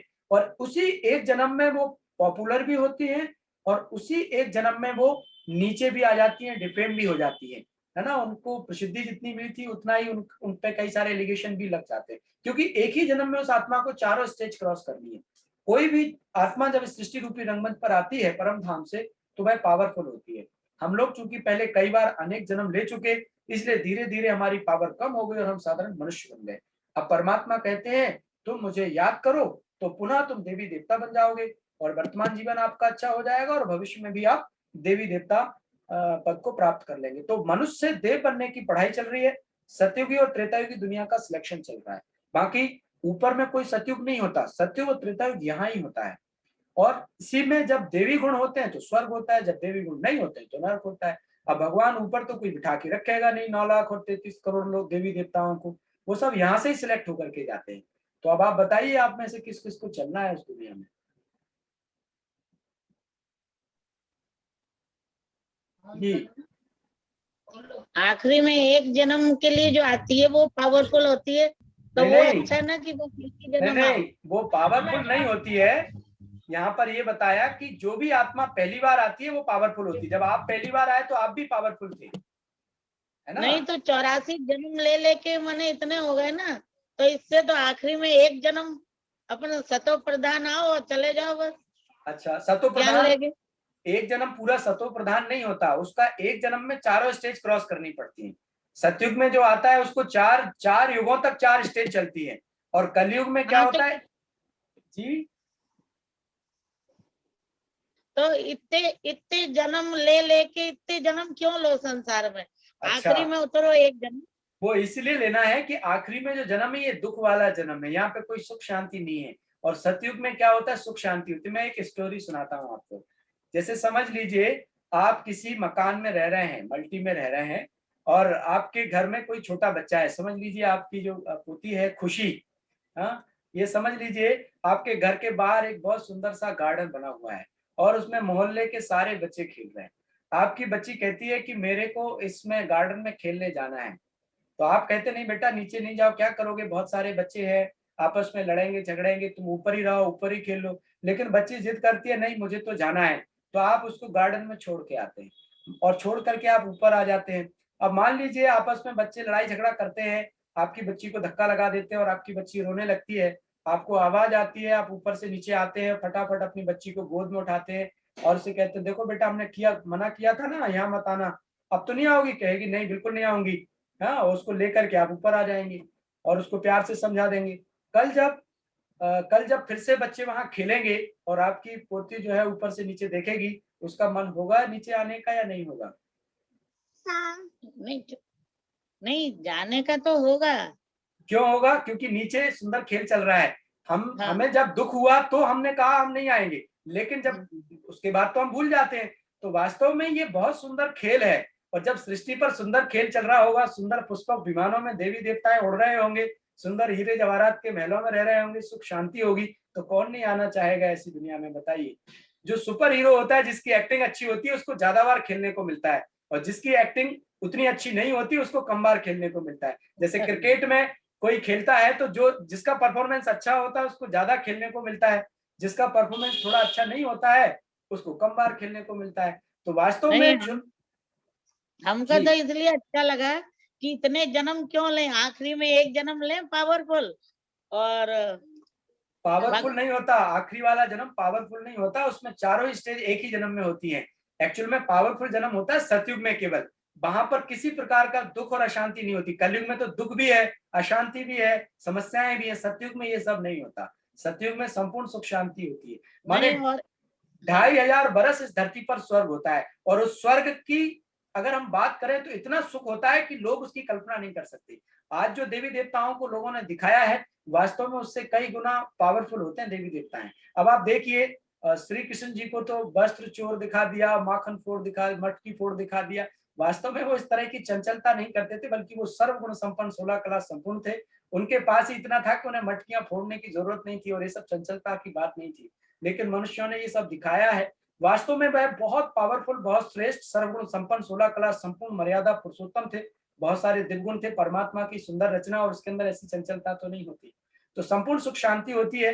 हीरे जवाहरात के महलों में रहते हैं, सुंदर पुष्पक विमान होते हैं, सुंदर बाग बगीचे, झरने, नदियां, सुंदर दुनिया होती है वो। और कौन नहीं आना चाहेगा सुंदर दुनिया में। इस कलयुग में तो देखो आप, कलह कलेश मचा हुआ है, चारों तरफ दुख शांति है, और सतयुग में सुख शांति है। तो जिसका खेल अच्छा होगा, जिसका परफॉर्मेंस अच्छा होगा, उसको ही ज्यादा बार खेलने को मिलता है। जिसका परफॉर्मेंस अच्छा नहीं होता उसको कम बार मिलता है। और वैसे भी अगर आप कहते हैं कि एक जन्म अच्छा है, तो पूरे टाइम आप क्या करेंगे? शांति में, बिल्कुल पता ही नहीं लगेगा। आत्मा न्यूट्रल जो है परमात्मा के पास परम धाम में रहेगी। नीचे जब आती है तभी उसको सुख दुख और अच्छा बुरा का अनुभव होता है, ऊपर में तो कुछ होता नहीं है उसको। नहीं, लेकिन सतयुग के जो हीरे जवाहरात या सोने के महल, हमें याद तो कुछ भी नहीं है उस सुख का आनंद। याद इसलिए नहीं है क्योंकि आपने बहुत जन्म ले लिए, लेकिन जब आप ध्यान में बैठेंगे और बार बार चिंतन करेंगे तो आपको याद आ जाएंगे। मैं आपको बताता हूँ, आपकी उम्र कितनी है माता जी? आपकी उम्र कितनी है? 63। 63 है। आपने पढ़ाई कहाँ तक की हुई है? बीए किया हुआ है। आप याद करो, जब आप 5वीं क्लास में पढ़ते थे कौन से स्कूल में जाते थे? आपको याद आ रहा है? हाँ, याद है। याद आ रहा है ना? अब आप देखो, इतनी पुरानी बात हो गई, आप 63 साल आपकी उम्र हो गई, वो 5वीं कक्षा जैसे मैंने कहा, तो मतलब आप सीधे सीधे 50 साल पहले चले गए। कितना समय लगा आपको इस घटना को याद करने में? 1 मिनट भी नहीं, तुरंत वहां का सीन याद आ गया। क्यों? क्योंकि आपने पढ़ाई की है। मान लो अगर आपने पढ़ाई नहीं की होती तो याद नहीं आता। तो ऐसे ही हम सब परमात्मा के बच्चे हैं, परम धाम से आए हैं, लेकिन अनेक जन्म लेने के कारण हम भूल गए, हमने कभी याद ही नहीं दिलाया अपने आप को। तो मेडिटेशन में बैठते में जब हम अपने आप को याद दिलाते हैं कि मैं आत्मा हूँ, परम धाम की रहने वाली हूँ, पहले पहले मैं धरती पर आई, सुख में आई, स्वर्ग में आई, देवी देवता थी, तो वो सारे संस्कार जो है हमारे इमर्ज हो जाएंगे। अभी तो मध्य और लास्ट के संस्कारों को हम स्मृति में लेके आते हैं। आदि के जो संस्कार हैं वो तो हमारे देवी देवताओं वाले हैं। तो मेडिटेशन में वही तो हमें अपने आप को याद दिलाने हैं कि हम देवी देवता थे, वही तो याद करना है, आप जिसे भूल गए हैं। समझ पा रहे हैं मेरी बात? जी जी। तो बस नहीं, एक क्वेश्चन ये है कि जब जो पुण्याई आत्मा होती है, पुण्याई जीव होता है, वो पुण्याई रहता है, वो इतना ऊंचा पढ़ाई पढ़ के इतना महान बन के एकदम नीचे गिर जाता है, ये हमें कॉन्सेप्ट। देखिए क्या होता है, एकदम नीचे नहीं गिरता। जब भी आप कोई चीज जैसे मार्केट में जाते हैं, खरीद कर लाते हैं, तो आप भले उसको यूज करें या नहीं करें, वो पुरानी होती है या नहीं होती है? होती है ना। तो आत्मा की जो गुण कला शक्तियां हैं, अभी परमात्मा की याद से हम सर्वगुण संपन्न 16 कला संपूर्ण बन जाते हैं। लेकिन आत्मा जब सृष्टि रूपी रंगमंच पर जन्म में आती है तो धीरे धीरे उसकी पावर घटती है। सतयुग त्रेता युग में तो बहुत स्लोली घटती है। द्वापर युग में जब हमारे कर्मों का हिसाब किताब अन्य लोगों के साथ हो जाता है तो फास्ट घटती है। तो बहुत स्लोली घटती, क्योंकि चीज नई से पुरानी होती है, पुरानी से नई एकदम नहीं होती। तो ये आत्मा जब सृष्टि पर खेल में आती है तो धीरे धीरे उसका जो पावर है ना वो कम होता जाता है। और अभी परमात्मा को याद करेंगे तो हम फिर चार्ज हो जाएंगे, फिर सत्य में आ जाएंगे। एक क्वेश्चन, जैसे दादा लेखराज जी थे, वो कृष्ण भगवान की आत्मा थी, तो वो अपने समय में वो संसार में आए, लेकिन वो पावरफुल थे ना, वो प्योर आत्मा थी। तो हम लोगों की आत्मा प्योर उतनी वैसी क्यों नहीं है? आपकी भी प्योर ही है, तभी आपको ज्ञान सुनने का मौका मिल रहा है। आप ऐसे नहीं कहो कि हमारी प्योर नहीं है। और आप भी कहीं ना कहीं उस दुनिया में आने वाले होंगे, तभी आपको ये नॉलेज सुनने का, समझने का मौका मिल रहा है। ईश्वर की कृपा से आप लास्ट वर्थ में हैं, स्वस्थ हैं, आनंद में हैं, मौज में। इससे अच्छी बात और क्या हो सकती है? दुनिया में कई सारे लोग हैं जिनको खाने को नसीब नहीं है, पहनने को नसीब नहीं है, रहने को नसीब नहीं है, और आपके पास तो वो सब कुछ है। तो आप तो पुण्य आत्मा हो ही ना, महान आत्मा हो ही ना। तो ये समझने की बात है। और आपको ये ज्ञान मिल रहा है, परमात्मा को याद करो तो वर्तमान जीवन और अच्छा हो जाएगा और भविष्य भी अच्छा हो जाएगा, है ना। जन्म मरण का तो इसलिए हमने कहा ना कि 1 साल का जन्म अच्छा है, क्योंकि हम लोगों के जैन में क्या मोक्ष होना ज्यादा वो बताते हैं कि जन्म मरण के चक्र से मुक्ति मिल जाए। अगर ऐसा हो जाए तो कितना अच्छा है, लेकिन एक एक करके सब छूट जाएंगे, फिर खेल खेलेगा कौन? अगर एक एक करके सब इस खेल से निकल जाएंगे तो एक दिन तो खेल एंड हो जाएगा। तो नहीं, तो जिनके कर्मों के अकाउंट है वो खेल खेलें, जो अच्छे कर्म करके वो तो मुक्ति पा जाए। नहीं, पर मुक्ति क्यों पाना चाहते हैं आप? क्योंकि ये जन्म मरण का चक्र हमारे जैन धर्म। नहीं धर्म आप उसको छोड़िए, आपसे मैं पूछता हूँ, आप कुछ पल के लिए अपने उस बात को छोड़ दीजिए। आपको मैं पूछता हूँ, मुक्ति क्यों पाना चाहते, क्यों नहीं आना चाहते जन्म मरण में? क्योंकि संसार में नहीं आना चाहते, जन्म मरण से मुक्त परमात्मा। नहीं, पर क्यों नहीं आना चाहते? मैं वही तो पूछा। दुख है इसलिए? है किसी प्रकार का दुख अशांति है इसलिए। हाँ हाँ। तो और भगवान जो भाई और जो भगवान सतयुग के सुख है वो याद ही नहीं है, त्रेता युग का, सतयुग का। वही तो परमात्मा आपको याद दिला रहे हैं। आप याद करो तो वो याद आने लग जाएगा। जैसे ही आपको याद आने लग गया तो कलयुग के दुख भूल जाएंगे। वो बहुत सुंदर दुनिया थी। भगवान कहते हैं इसमें एक 3 हिस्सा सुख होता है, 1 हिस्सा दुख होता है। तो सुख की दुनिया में आने में फायदा है ना। आपको लग रहा है मुक्ति, लेकिन जब सुंदर खेल नीचे चलेगा, सुख शांति की दुनिया चलेगी ना, तो आपका भी मन होगा उसमें आने का। एक्चुअल में वो आप कह रही हो मुक्ति, क्योंकि लोगों ने कह रखा है मुक्त चाहिए मुक्त चाहिए, पर वो मुक्ति में उतना सुख शांति नहीं जितना आपका जो है इसमें जीवन मुक्ति में है, मतलब सत्युग त्रेता में आने में है। तो सुंदर खेल इस सृष्टि पर 3 हिस्सा चलता है और 1 हिस्सा दुख होता है कलयुग के लास्ट में, और बाकी टाइम तो सुखी था। तो इसलिए उस दुनिया में आने का पुरुषार्थ करो। मुक्ति की बात नहीं, मुक्त तो सबको ही होना है, परम धाम जाएंगे तो सब मुक्त हो जाएंगे। पर खेल से, जैसे कोई खिलाड़ी खेल खेलता है और वो कहे हमको खेल से मुक्त कर दो, भाई खेल से अगर वो मुक्त हो जाएगा तो खेल में आया ही क्यों? वो तो ये चाहेगा मुझे ज्यादा बार खेलने का मौका दो। जैसे मान लीजिए आपको कहीं किसी जगह अभिनय करना हो, किसी एक्टिंग में, तो आप बोलो उस डायरेक्टर को कि भाई मुझे मुक्त कर दो, तो डायरेक्टर क्या बोलेगा? अरे आप आए क्यों इस फील्ड में, है ना? मुक्त होने के लिए थोड़ी ना आए। आप तो चाहेंगे कि आपको ज्यादा बार खेलने को मौका मिले। तो वास्तव में ये खेल है, और खेल में जो अच्छा खिलाड़ी होता है उसको ही ज्यादा बार खेलने का मौका मिलता है, और जिसका खेल अच्छा नहीं होता है उसको कम बार मिलता है। तो अब आप डिसाइड करिए कि आपको अच्छा खिलाड़ी बनना है या कम कम बार खेलना है। नहीं, अच्छा बनना है, लेकिन ये जो आखिरी खैर कोई बात नहीं। अभी आपको जब भी ऐसा लगे, आप जब सम्मुख मिलेंगे मुझे, तो फिर मैं डिस्कस करूंगा कि, तो अभी आपका और लंबा विषय है। खैर सतयुग में आने में बहुत फायदा है, आप उसका पुरुषार्थ करो। मोक्ष सदा के लिए किसी को मिलता नहीं है, जब आना ही है तो फिर सतयुग से आओ, या तो हमेशा के लिए छूटते तो बात बनती। अब चूंकि छूटना नहीं है, एक ही बार आना है, तो इससे अच्छा शुरू से ही आओ ना, फिर लास्ट में क्यों आओ, है ना? लेकिन वो क्या, सुख का समय तो आदमी भूल जाता है, जल्दी कट जाता है। जो दुख का समय होता है ना, वो कम पीरियड भी लंबा हो जाता है। जब आप हमें मिलेंगे तो हम और विस्तार से आपको समझा देंगे, और भी कई सारे लोगों के प्रश्न होंगे, अपने पास समय उसमें उतना ही है, ठीक है ना? बाकी बहुत अच्छा, आपने बड़ी लगन से, बड़े ध्यान से अच्छे अच्छे प्रश्न पूछे, कई सारे लोगों को इसमें क्लियरिटी मिली होगी।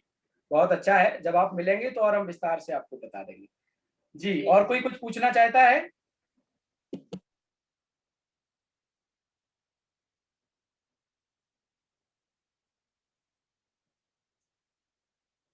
और कोई कुछ पूछना चाहता है? नहीं भाई जी। सभी को क्लियर है? हाँ भाई जी। ओके, तो फिर हम मेडिटेशन करते हैं।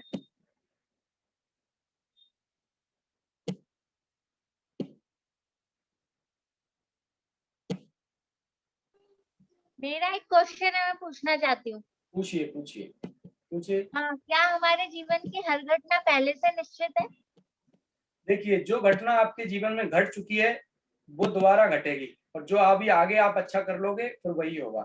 जो रिकॉर्ड हो गया उसे आप नहीं बदल सकते। समझ पा रहे हैं मेरी बात की नहीं? जो घटना अभी घट चुकी है वो रिकॉर्डेड थी और घट गई। अब आप आगे कैसा चाहते हैं उसके लिए आप अच्छा पुरुषार्थ करें। जो बीत गया है वो रिकॉर्डेड था और रिकॉर्डेड हो गया। अब आगे आप कैसा चाहते हैं उसके लिए आप अच्छा पुरुषार्थ करेंगे तो अच्छा हो जाएगा। तो जो बीत गया वो हर जन्म में ऐसे, हर समय ऐसे ही होगा। बिल्कुल, जो बीत गया उसे नहीं बदल सकते आप, बाकी आगे को बदल सकते हैं। आप आगे कैसा चाहिए उसके लिए अच्छा पुरुषार्थ करें तो बदल जाएगा। स्पष्ट है? चलिए, कुछ पल के लिए सभी अपने मन को एकाग्र करें।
सभी अपने मस्तक सिंहासन पर देखें।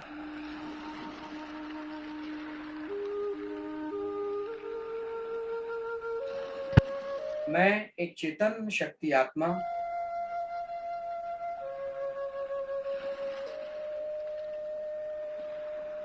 प्रकृति के मध्य सिंहासन पर बैठी हुई।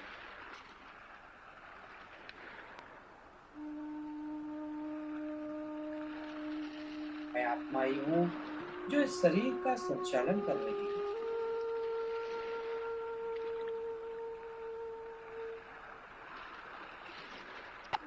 अपने शरीर को पूरी तरह से ढीला छोड़ दें। केवल और केवल मस्तक सिंहासन पर अपने आप को देखें।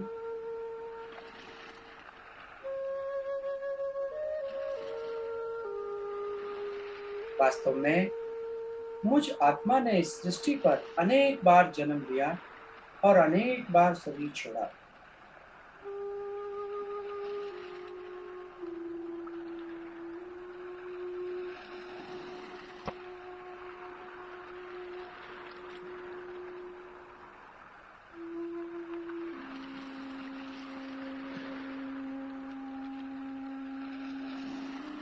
मैं आत्मा तो अजर अमर अविनाशी सत्ता हूँ।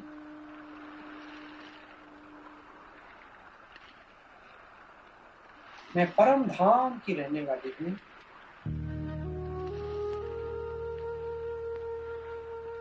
कुछ पल के लिए मैं अपने इस 5 तत्वों के शरीर को यहाँ ही छोड़ एक प्रकाश के शरीर में बैठकर ऊपर की ओर उड़ रही हूँ। देखें सभी अपने आप को प्रकाश के शरीर में।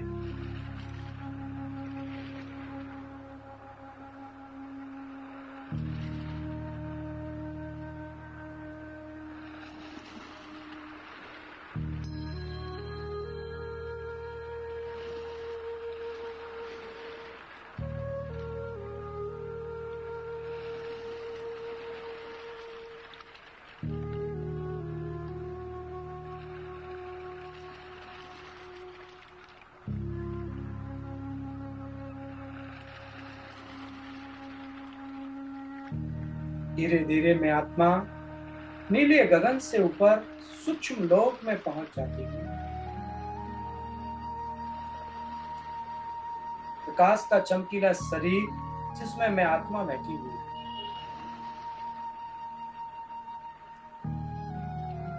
देखते ही देखते प्रकाश का शरीर में आत्मा यहाँ छोड़ देती हूँ और रह जाती हूँ केवल और केवल एक चमकता हुआ दिव्य सितारा में आत्मा।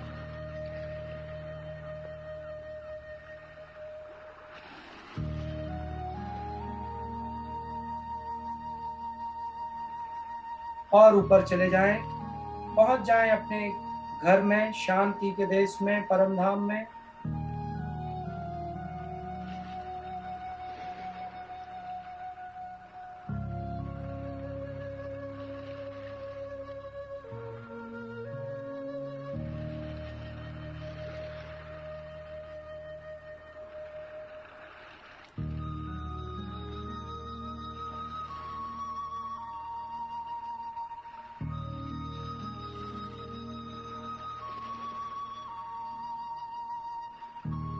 महसूस करें मैं गहन शांति की दुनिया में, परम धाम में पहुंच गई हूँ।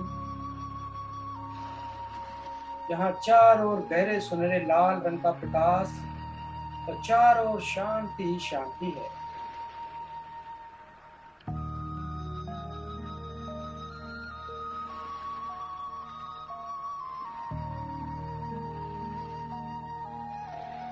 दुनिया के सर्व बंधनों से मुक्त होकर, सर्व आकर्षणों से मुक्त होकर मैं आत्मा अपने घर में अपने पिता के पास आ चुकी हूँ।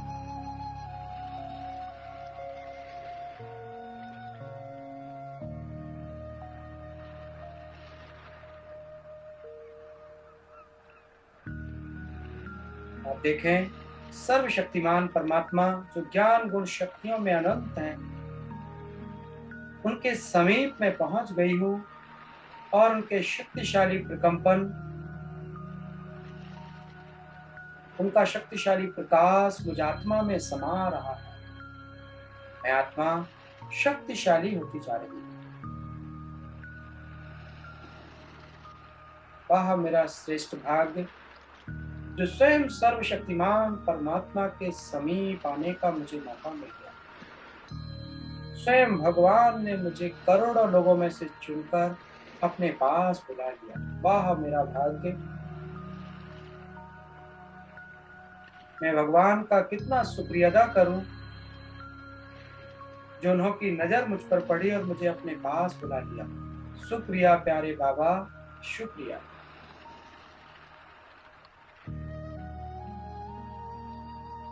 आप देखते रहें, परमात्मा से निकलती हुई अनंत शक्तियां मुझ आत्मा में समा रही हैं और मैं आत्मा एकदम पवित्र होती जा रही हूँ, शक्तिशाली होती जा रही हूँ। ज्ञान, गुण और शक्तियों से भरपूर हो रही हूँ।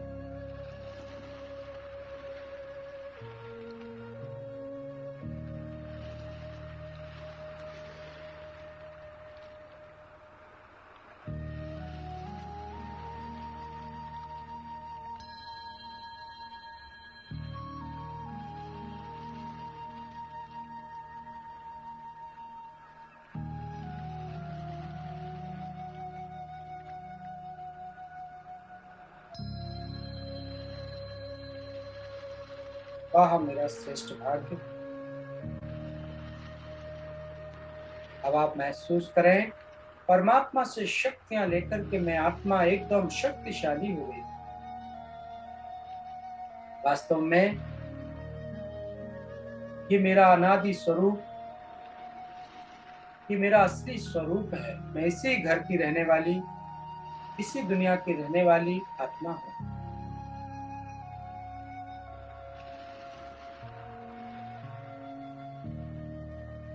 अब आप अनुभव करें,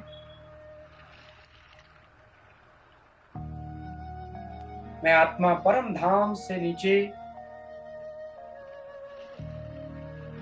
सतयुगी दुनिया में सृष्टि पर अवतरित हो रही हूँ। देखें सभी सतयुग को, सुंदर देवी देवताओं की दुनिया जिसमें मैं आत्मा देवी और देवताओं की तरह सृष्टि पर जन्म ले रही हूँ। देखें अपने उस दैवी स्वरूप को। मेरे सिर पर 2 ताज लगे हुए हैं, पीछे लाइट का क्राउन चल रहा है, सिर पर रतन जड़ित ताज लगा हुआ है। देखें सुंदर सतयुगी दुनिया को, याद करें।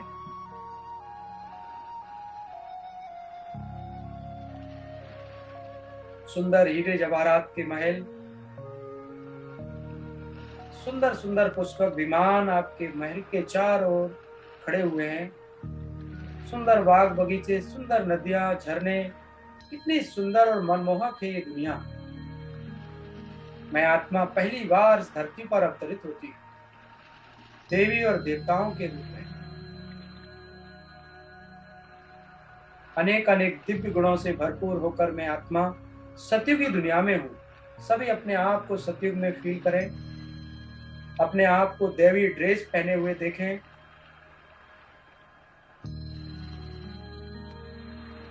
तो नजारे सब मेरे सामने हैं, संपूर्ण सुख और शांति है।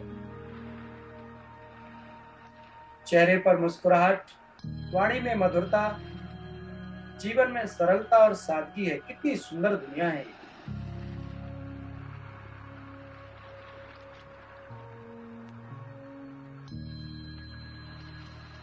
2500 बरस में आत्मा इस सुंदर दुनिया में देवी और देवताओं के रूप में राज्य करती है। वाह, कितना मनमोहक और आनंदमय दृश्य था ये। 2500 बरस संपूर्ण सुख और शांति। सतयुग और त्रेता युग में मैंने देवी और देवताओं के रूप में जीवन जिया।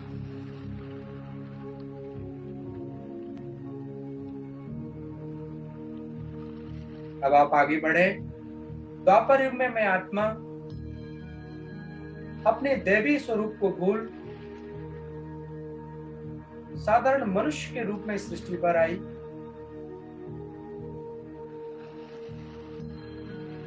लेकिन मेरे यादगार स्वरूप देवी देवताओं के अनेक अनेक मंदिर बनाए गए और उन मंदिरों में अनेक अनेक लोग जब भावना के साथ जाते हैं उन देवी देवताओं के सामने खड़े होते हैं तो उनकी सर्व मनोकामनाएं पूर्ण हो रही है।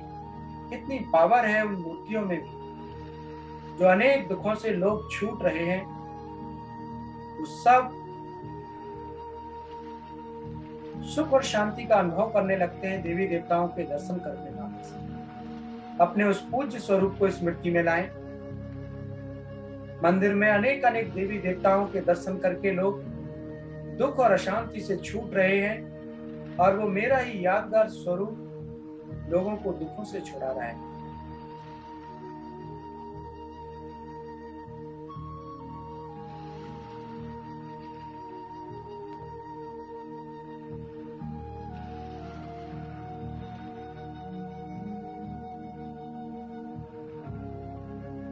उसके बाद द्वापर युग और कलयुग में अनेक अनेक जन्म में आत्मा लेते लेते कलयुग के अंत में पहुंची। दुनिया की करोड़ों की भीड़ में मैं आत्मा जीवन जी रही थी कि स्वयं भगवान की नजर मुझ पर पड़ी और उन्होंने मुझे अपना बच्चा बना लिया। देखें अपने श्रेष्ठ भाग्य को।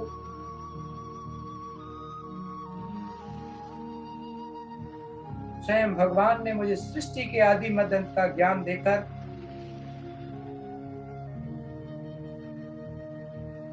मुझे अनेक अनेक खजानों से भरपूर कर दिया।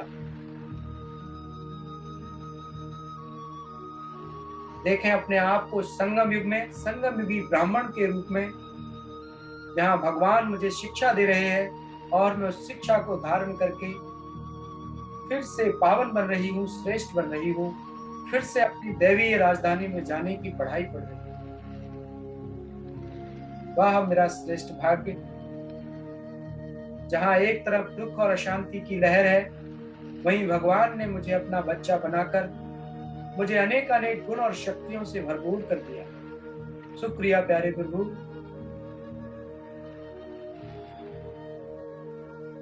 अब मैं खूब तपस्या करके ज्ञान गुणों की पढ़ाई पढ़ के अपने आप को दिव्य गुणों से भर रही हूँ और अपने आप को पावन बना रही हूँ।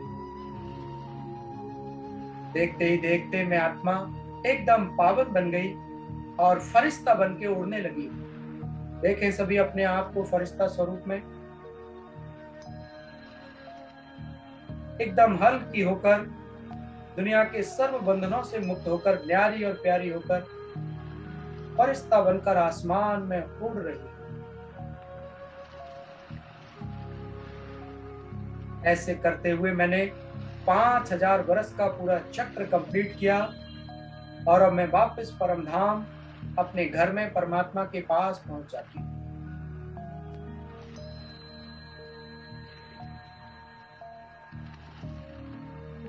ऐसे मैंने कई बार इस सृष्टि पर जन्म लिया। कई चक्र में मैं आत्मा पाठ बजाते बजाते सुंदर खेल मैंने खेला और परमात्मा से शक्तियां लेकर के वापस नीचे की ओर आए परमधाम से। सूक्ष्म लोक में मुझे मेरा प्रकाश का शरीर मिल जाता है और मैं उसमें बैठ करके नीचे की ओर आ रहा। देखें अपने आप को उस प्रकाश के शरीर में, जो मैं परमात्मा से शक्तियां भर के आया हूं। आप वो शक्तियों को सारे विश्व में फैलाएं। देखें नीले आसमान से पूरा विश्व मुझे नजर आ रहा है। परमात्मा की पवित्र किरणें जो मेरे पास हैं, वो उन सब शक्तियों को मैं पूरे विश्व में फैला रहा हूं। विश्व की अनेक अनेक आत्माएं दुखों से छूट रही हैं और सुख और शांति का अनुभव कर रही हैं। अनेक अनेक बीमारियों से छूट रही हैं और सुख का अनुभव कर रही हैं।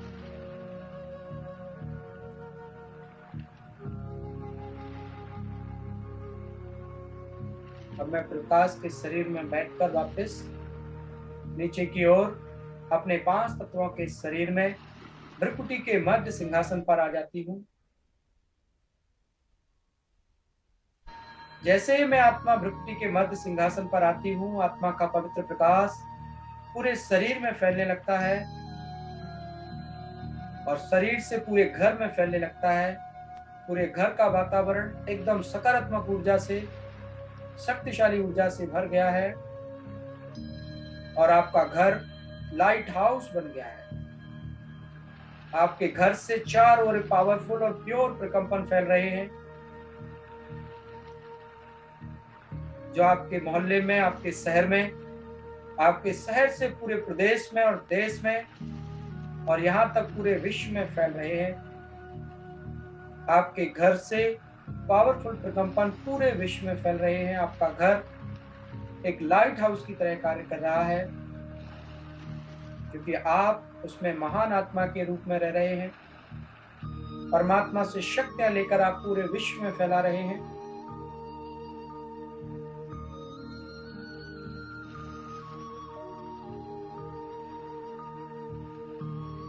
मैं एक महान आत्मा, एक दिव्य आत्मा हूँ, सर्वशक्तिमान परमात्मा की रचना, मास्टर सर्वशक्तिमान आत्मा हूँ। ये स्मृति मुझे सदैव रखनी है। हर कार्य में मुझे सफलता अवश्य मिलेगी, क्योंकि मैं परमात्मा की संतान, मास्टर सर्वशक्तिमान हूँ। ओम शांति, ओम शांति, ओम शांति।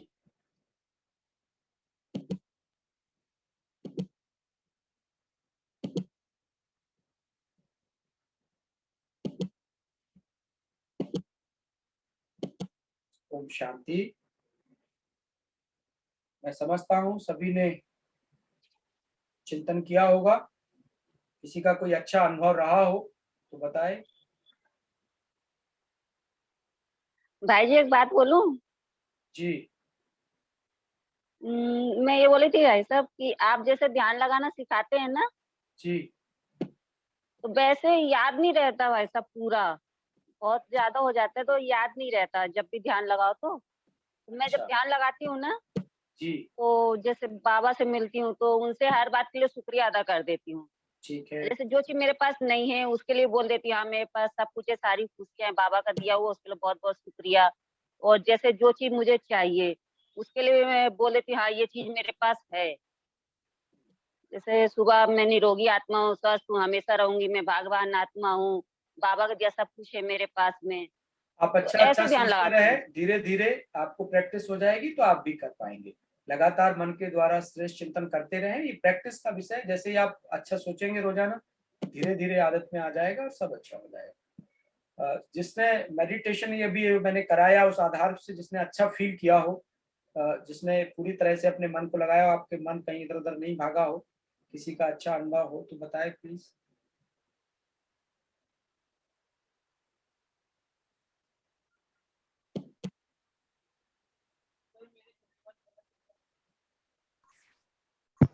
हेलो। जी ओम शांति भैया। ओम शांति, ओम शांति। बताइए। हाँ, लग गया था मन तो मेरा, थोड़ा सा फैमिली में थोड़ा इश्यूज है, सब बीमार पड़े हैं तो मैंने थोड़ा उनको भी दी एनर्जी, राइट। तो लग गया था, ऐसा कोई प्रॉब्लम नहीं है। अच्छा लगा करके?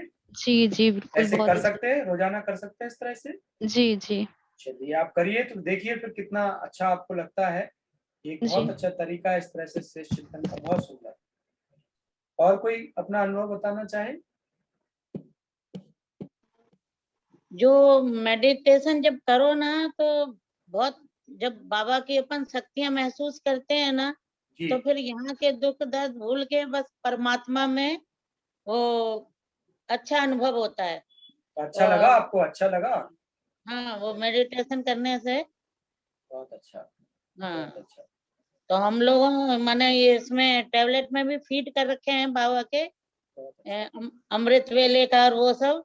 करते तो रहिए, आप करते रहिए इस तरह से, बहुत अच्छा। तो यदि वो करने से तो वो तो है ही, व्यर्थ का चिंतन समाप्त होके और परमात्मा में वो जुड़ जाओ प्योर शक्ति से, तो उससे अच्छी बात और क्या है। जी जी। रुद्राक्ष जी आपने कैसा अनुभव किया, आप बताएं। रुद्राक्ष जी जुड़े हैं क्या?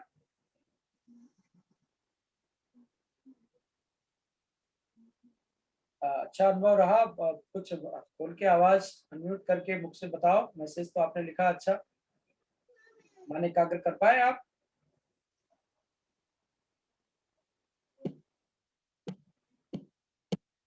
चलिए और कोई बताना चाहे? हाँ, मैं बताना चाहती हूँ। जी जी बताइए। हाँ, मतलब जो हम जो सोचते हैं, जो हमारी समस्याएं होती है, मेडिटेशन करते हैं तो वो अपने आप मतलब सुलझ जाती है। बहुत बढ़िया, आपका अपना अच्छा अनुभव है। और फर्क पड़ता है जब हम सकारात्मक सोचते हैं तो धीरे धीरे जीवन में परिवर्तन आता है और सब चीजें अपने आप ठीक होने लगती हैं। जी, बहुत बढ़िया। ये ज्ञान में सबसे बड़ी शक्ति तो यही है कि इस जी, कलयुग में जीने का तरीका बताती है। बहुत सुंदर, बहुत मैंने सुंदर। जो आदमी विचलित हो जाता था या रोता था, तो इस ज्ञान को अप्लाई करने से वो शांति मिलती है। ओके ओके, ठीक है, बहुत अच्छा। अच्छा, और कोई रस्तों की फैमिली से कोई बताए?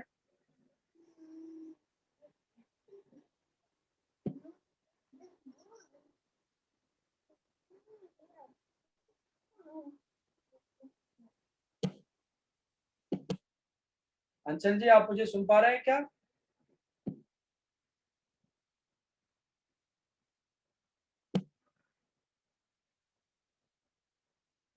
बड़ौदा से रिया जी जुड़े हैं, आप भी कुछ अपना अनुभव शेयर करें।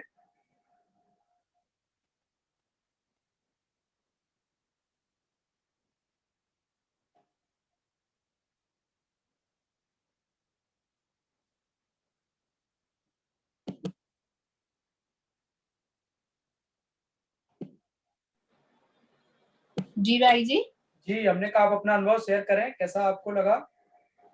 जी भाई जी, बहुत अच्छा लगा। और अनुभव तो मतलब पिछले एक हफ्ते से तो ऐसा लगा जैसे कि एक हाथ पकड़ के किसी ने मदद की है, और एक हाथ पकड़ के कोई ग्वालियर लेके भी आया और वापस भी लेके आ गया। क्या बात है, क्या बात है, बहुत क्योंकि सुंदर। भाई अच्छा जी फील हो रहा है मतलब। मुझे मार्च के महीने में कोरोना हुआ था। जी। और फिर मैं मतलब मुझे अजमेर जाना था शादी में, लेकिन उसके 2 दिन पहले ही अचानक से सब ठीक हो गया। मतलब मैं एकदम अच्छी हो गई। और वहां शादी में पहुंच के पता चला कि मम्मी की तबीयत काफी खराब है। जी। तो कुछ ऐसा हुआ भाई जी, मतलब अपने मैं ऐसा सोचती तो नहीं होता, पर शायद ऐसा लगा कि कोई हाथ पकड़ के जैसे मुझे ले चला था वहां शादी पे। और मैंने अपना बैग रखा था वापस आने के लिए, लेकिन जैसे पता चला तो मैंने ग्वालियर आने के लिए जो बस जा रही थी उसमें बैग रख दिया। अच्छा। और वहां पहुंची तो मम्मी के एडमिशन के लिए पहुंची, तो पापा को भी कोरोना मुझे सस्पेक्ट लगा। तो वहाँ 7-8 दिन मतलब मेरी मम्मी एडमिट थी, फिर पापा को एडमिट कराया, फिर जीजा जी को भी, वो भी एडमिट हुए, दीदी भी आइसोलेटेड थी। तो वहाँ जो पहुंचना था मेरा वो बहुत ज़रूरी था, पर वो किस तरह से मैं वहाँ पहुंची। और 8-10 दिन जब सब कुछ हो गया, बस एक आखिरी दिन था कि पापा को डिस्चार्ज होना है, पर कहीं से आवाज आ रही थी कि नहीं अब लौट जाओ। तो किसी को बोला कि अब सिर्फ डिस्चार्ज कराना है, अप्रूवल लेके मैं लौटी वापस। और जब लौटी तो ट्रेन में भी काफी कम लोग थे, तो मन में एक शंका थी कि इतने कम लोग हैं और सोने में भी। तो ऐसे जस्ट मन में सोचा और उसी समय एक लेडी आके मेरे पास में सो गई। अच्छा कि मैं अनुभव है आपका, बहुत सुंदर। बहुत अच्छा लगा। और फिर मैं यहाँ आई तो मेरी थोड़ी तबीयत खराब हुई, तब मुझे पता चला कि अच्छा हुआ मैं समय पे वापस आ गई, कि अब मेरी तबीयत खराब देख के शायद उनको बुरा लगता। सही। अब मेरी भी तबीयत ठीक है, लेकिन ये हफ्ता 10 दिन से ऐसा महसूस किया कि जैसे कोई अपने साथ हाथ पकड़ के कोई ले गया, वहां पहुंचाया, वहां सब कुछ ठीक करके फिर यहाँ ले आया। तो बहुत अच्छा अनुभव रहा मेरा। परमात्मा की मदद तो मिलती है ना जब हम अच्छी भाव से कार्य करते हैं। बहुत बहुत तो अच्छा आप अनुभव। रेगुलर मेडिटेशन करते रहें, हमारी शुभकामनाएं जी आपके साथ है। जी जी, थैंक यू भाई। और कोई बताना चाहे अपना अनुभव?